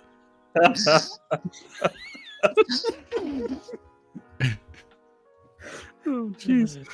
Right. So funny. Oh, Fox, you're great. I You're was great in- secrets then, I I guess. was in the military just like you, Fox. You know exactly where my mind went. Oh, yeah, well, yeah, no, I'm not. I'm being coy, but I am a grown But adult for that was a children. great Bon Jovi album. Yes. It was, yeah. It was, Oh, yeah. Yes. Lord B, John, hello, mate. That was Australian, sorry. Lord B is Geek Gato. I am a geek cat, yes. You sounded like Fox. You sounded like Kano from Mortal Kombat in the movie. Oh, Yeah. dude, I'm sorry. Oh my Guilty god. Pleasures. That's it. I love the first Mortal Kombat. Yeah, Oh, yeah. That's my comfort movie. I'm always watching that. Even the second one, like people shit on it, but I thought it was alright. Like, I remember them being just good. fun, It was good. dumb movies. Yeah, I'll give you that Yeah. one. You need those. You need those every once in a while. You need them fun, dumb movies where it's like I don't want to think too much. Yeah. I just want to enjoy it. The first one, it Yeah. felt like it didn't take itself as serious, but the second one, full on, we're a serious movie.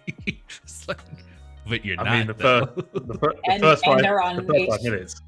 They're on HBO Max if everybody wants to watch. Right on. Yeah. That's dope. Lord Beerus, I'm with Geek, Keaton and Conroy, and Friedel as Batman. Friedel? I think it's Friedel. Yeah. Yeah. As Batman or no Batman? Keaton Conroy. And Friedel does the voicing on Batman. He Gotcha. does See, for there's Beerus Terry. again. Right on. Oh, Kevin Conroy. I'm so sorry. Jesus. Lord Beerus, Tony Romo choked because of Carrie Underwood. There, I said it.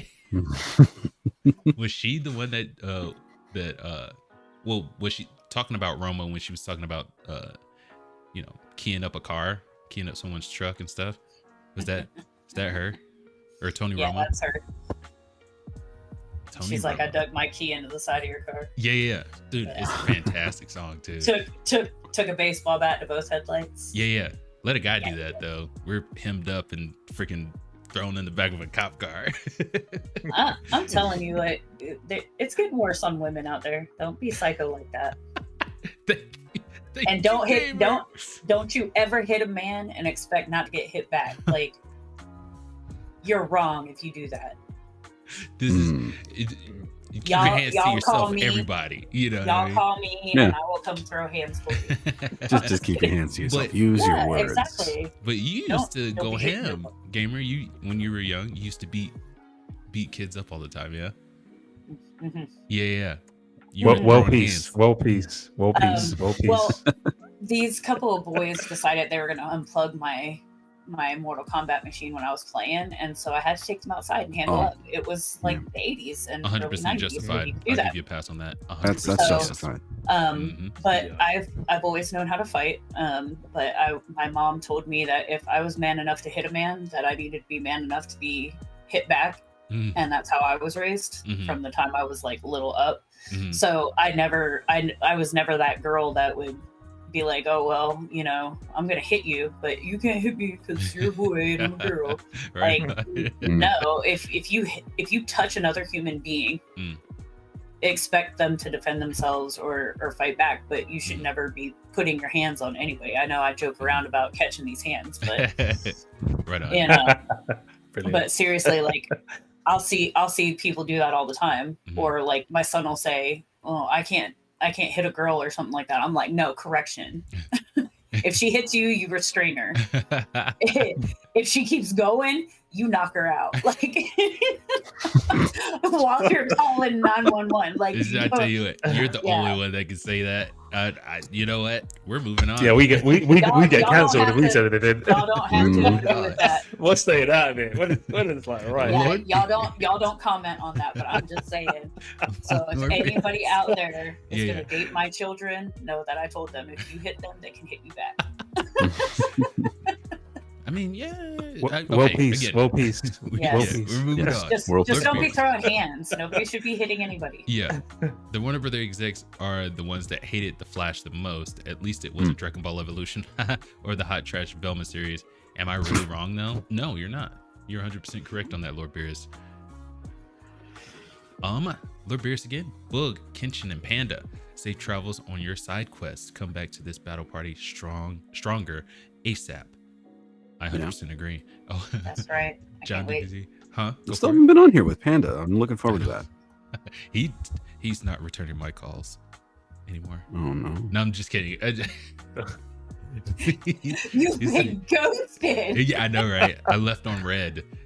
You know what you do is send that video of that panda mom chewing on her eucalyptus, and then the baby panda sneezes and scares the bejesus out of her. Just spam him that. She pulls a Kung Fu Panda too.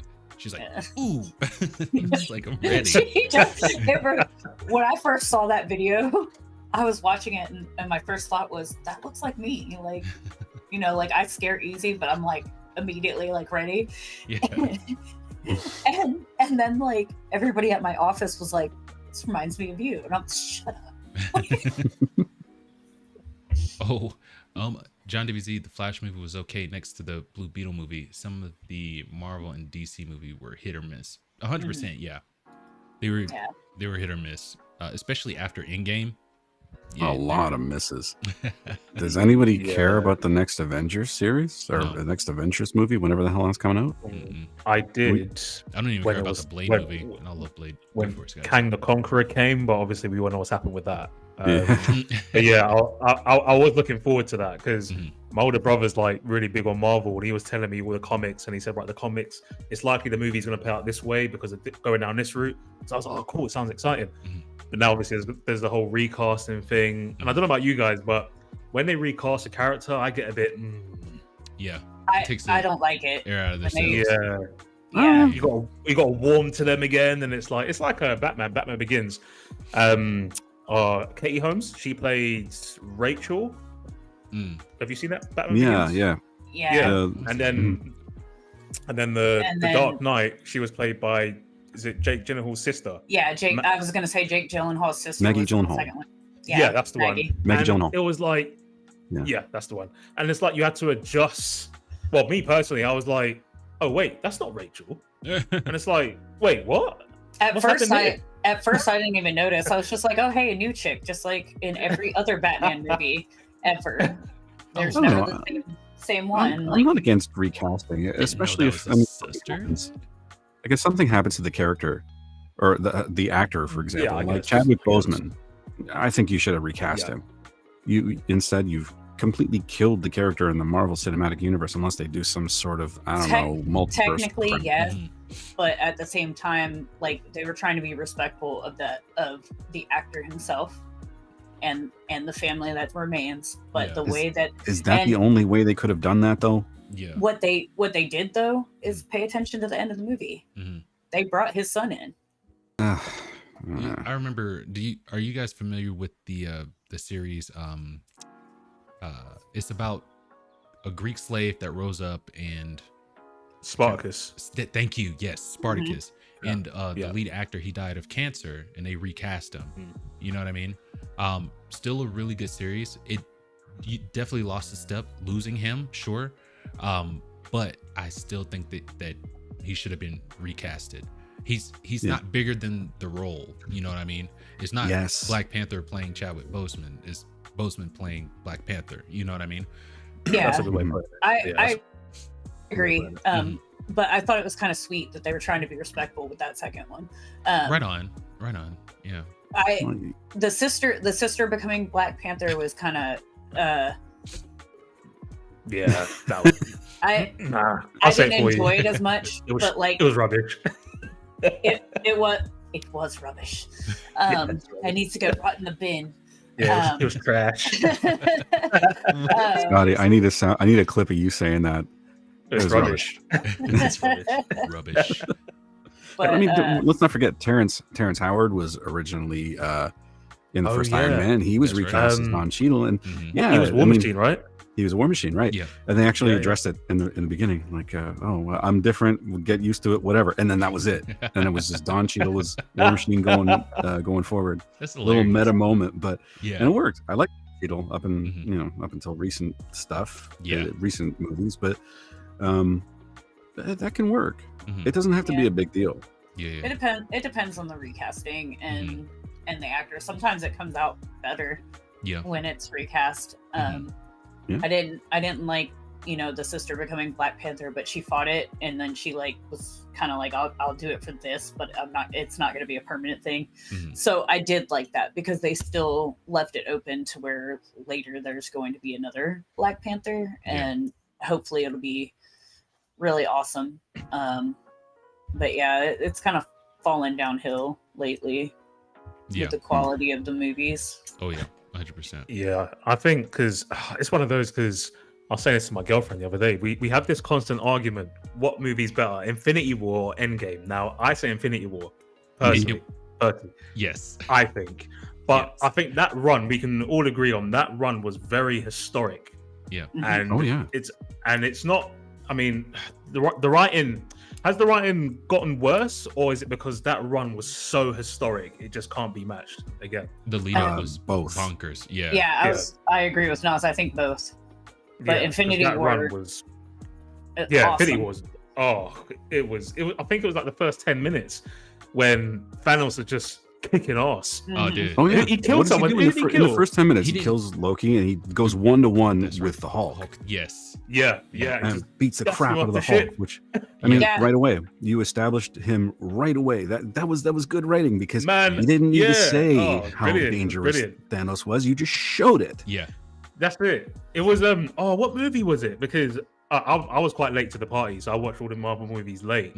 So I think Disney did it in a way where it was all in I can't say the word, chronological order. Yeah. That's the one. And the movie before Infinity War, you just saw a ship. I can't remember what movie it was, but at the end of the credits, you just saw Thanos' ship, and I was like, right, okay, so the next one's gonna be Infinity War. Thor. Was it Thor? Thor. Yeah, Thor. Yeah. And in the first 10 minutes, and he just went ham, man. You're like, oh my gosh. And even when the movie ended, I was satisfied with that ending. I thought, if this ended now, I'd be happy with it. Yes. It was that good. I was happy with that. It was that good, dude. Yeah. And then the time travel thing, I was like, nah, you can't do Thanos like that. No. He was too good of a villain, dude. They cheated. Yeah. But Thanos won. Thanos won. It's Sorry. like the fourth Vincenzo count. In war? What in war? We know that they cheated, but nobody said that heroes don't cheat. Fox, what were you saying before? If you're not cheating, you're not trying hard enough. That's right. If you're not cheating, you're not trying. I'm gonna use that next time somebody says something. We're running a little long, so I am so sorry, guys. I'm gonna try to get through, breeze through a lot of these real quick, because we do care, about what you guys say. But we're gonna try to get through this really fast. Great point, John. I had higher hopes for Blue Beetle. I think the best media that Blue Beetle was in was that Young Justice. Oh my god, animated series that was that gets thrown in between being produced and being canceled. She's 100% right. Lord Beer, since you all love my lame puns, what do you call an Italian with really bad allergies? Julius Sneezer. Oh Jesus. Oh my god. It's like when you cringe so bad, like you kind of fold into yourself. It's so sweet. I love it. It's like eating a sour plum and yum. He'll tell those jokes, and I'll tell him all the time. Like, I just rolled my eyes so hard that I fell over backwards. Yeah. I've got to tell that to my wife. We love puns in this house. We're a pun family.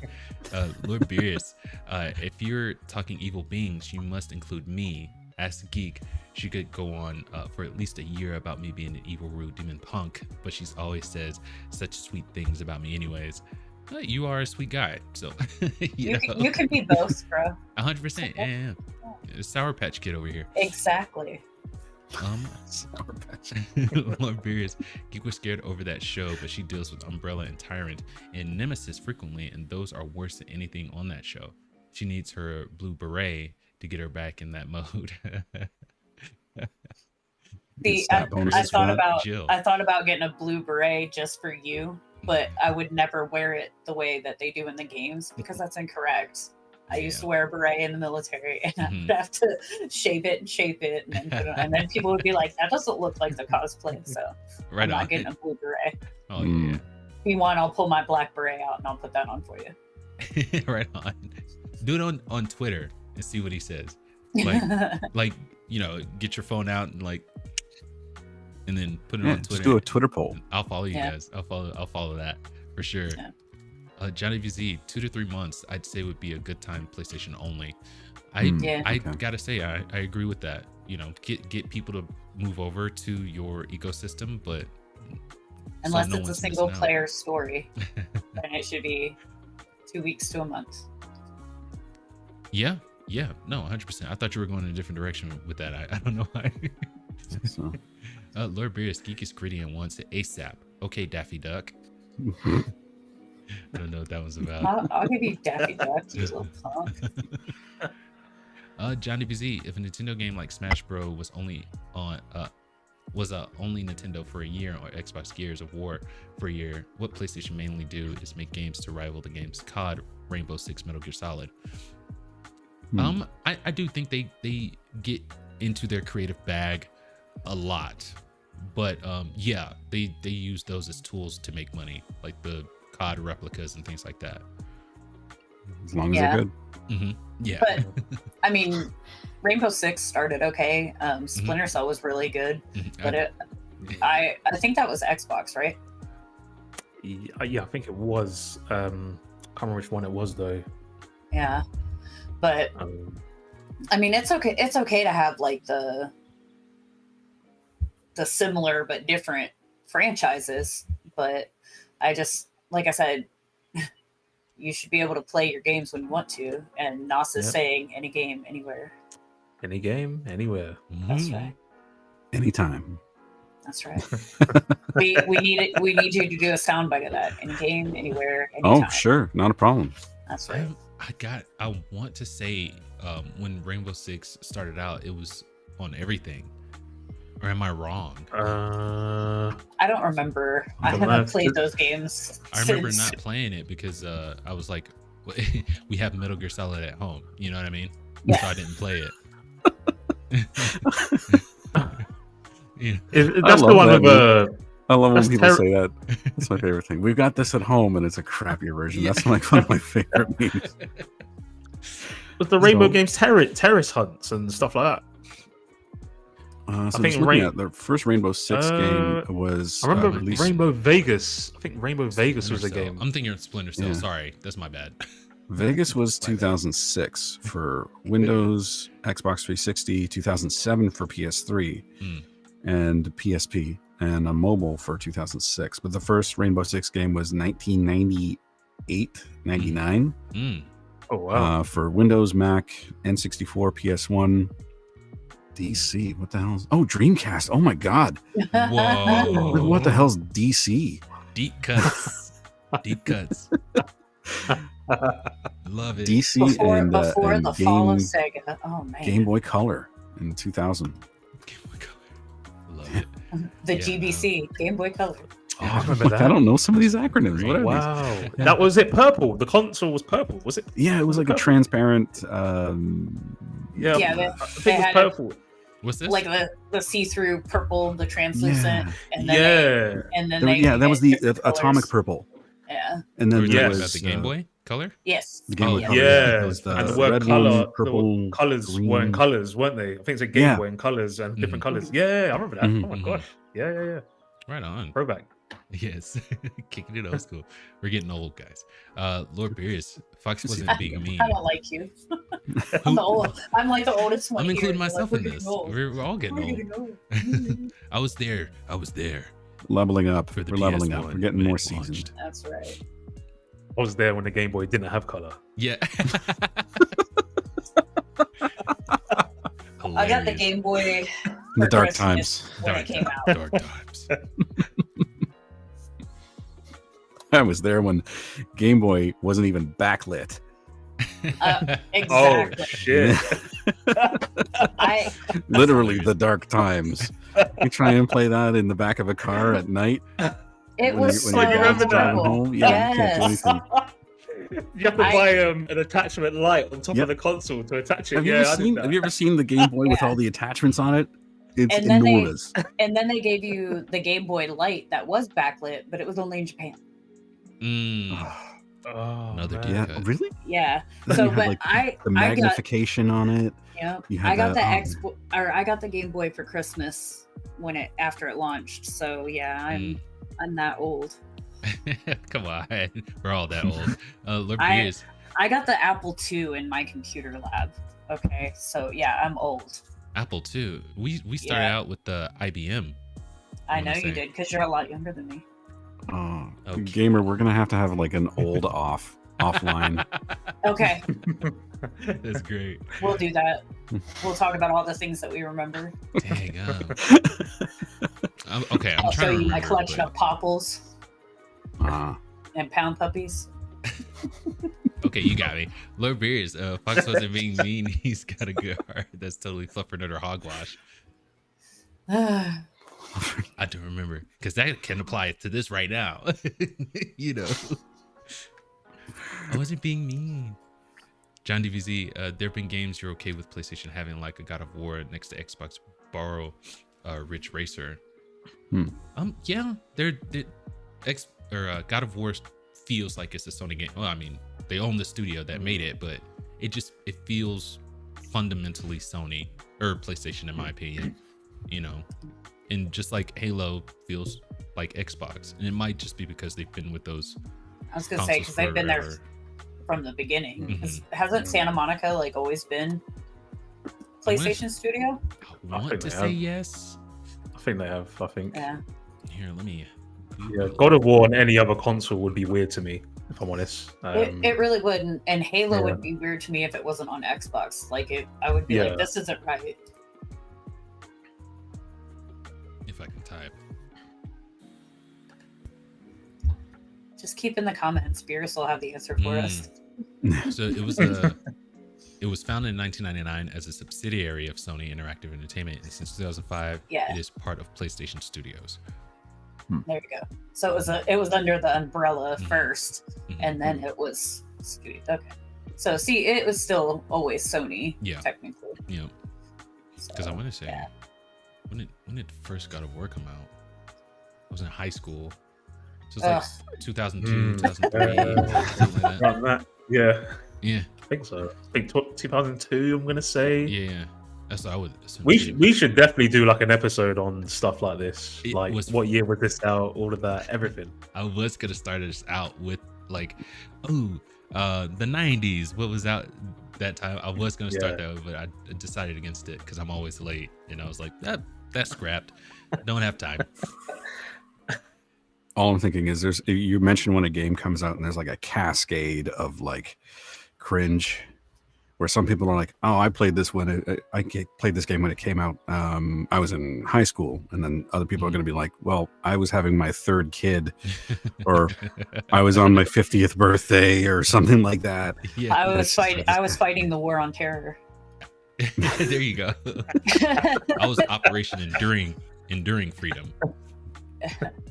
Actually, yes. Yeah, I was OEF. No, I was Iraqi Freedom. Mm-hmm. Right on. I was gonna get it tattooed on my like right there. That's a sensitive area. But I got Jack and Sally instead, and a thorn heart. There you go. There's a story behind that, but we don't have time to go into it today. It wasn't my first choice. Let's just say that. Anyway, I think any final thoughts with what we discussed today? I think you made me feel old. Well, I'm sorry. It's okay. I'm young at heart. You are. And my maturity level is that of a 15-year-old, so we're good. Final thoughts. I don't know. There's a lot of change going on. I think we just need to keep these companies accountable as much as we can and do our homework. Yes. Absolutely. Don't let them pull fast ones on us. And support the ones like, Square Enix is probably going to get some flack about leaving PS exclusively, but I think it's a smart move. Yes. Right now, the gaming industry has changed too much to not be, like Nas said, any game, anywhere, anytime. So, and then PlayStation getting the 2 CEOs. I think it'll be good, but it's a time will tell type situation. Yep. It can be good. It has the capacity to be good, but we'll have to see what the execution looks like. Yeah. Exactly. And microtransactions are evil. We don't like them. Yep. Shoot, man, we can end it every time with that. I know. Don't pre-order games too. And digital copies are gonna be the death of us too, so they can take them away at any time. Stop no it. Microtransactions, no day one DLCs. These are our demands. Yes. Quit being that video of the guy. Great job, devs. We're gonna take this half and make it a DLC. Basically. Yeah. I command you. Yep. But Scotty, what do you got? I'm sorry. No, I like the whole British accent. And yeah, let's get this Scotty. I like that. Yeah, no. Final thoughts. I think everything Gamer said. Really, we'll see what happens with the CEOs. Cool. Square Enix, I think, needs to get with the times. I'm not saying that in a rude way, but it's probably a smarter move because you're distributing your products to other markets, right? Yes. And if it brings money in, going back to what Nas said, anytime, any game, anywhere. That was it, right? Or was it the other way around? It works. It's free. It works whatever way you put it. Yeah, it works whatever ways. Check out that but yeah, other than that way too. Anywhere. It sounds better coming from you, man. Yeah. Oh yeah, I remember that tune. Oh, Jenny Jackson back in the day. True. I know, man. I love me some JJ. Yeah. But yeah, I mean, Square Enix, they get more fans, they get more money, and we get better games out of it. Hopefully. Right on. Yeah. Well, were you gonna say something? Finish that off, Scotty. I'm sorry. Just gonna say it's good to be back on. Missed you guys, so happy to be here. Right on. Yeah, we missed you too, Scotty. Yeah. Heck yeah. And I'm gonna go check the replay of y'all's stream over the weekend. Oh yeah, very cool. I appreciate that. Yeah, of course. You'll see Lord Beerus in our comments, I'm sure. Yes. He's always there. Probably. He's a freaking fantastic support system, dude. He's brilliant. He's absolutely brilliant. Yeah. Brilliant. And he's awesome. Did you get a final thought in? Who? You. I think so. Oh. I don't know, I have lots of thoughts. Right on. All right, I'm gonna wrap this thing up, and then I'll see you guys on the other side. All right. Thanks for tuning in, everybody, and thanks for everybody that watches the restream. Oh yeah. Have a great week. All right. Cheers, guys. All right. I mean, first and foremost, let's thank our panel. Wouldn't be anywhere without those guys. Love their intellectual analysis on everything that we talked about today. And you can find them at their various social medias. All that will be in the description. Also, you can find us in the description also. And I don't promote this nearly as much. Wrote a book. It's really, really short, so you can tackle it in between, you know, your 1,000-page reads or whatever. And lastly, the reason for the season, the viewers. Thank you guys for all the support and making us a part of your Saturday mornings or whenever you're watching this. So without us, or without you, there would be no us. There'd be no reason to get up and do this. So thank you. But you can catch us next Saturday, same time, if, you know, I'm not late all the time. But next Saturday, same time. But until then, keep it casual.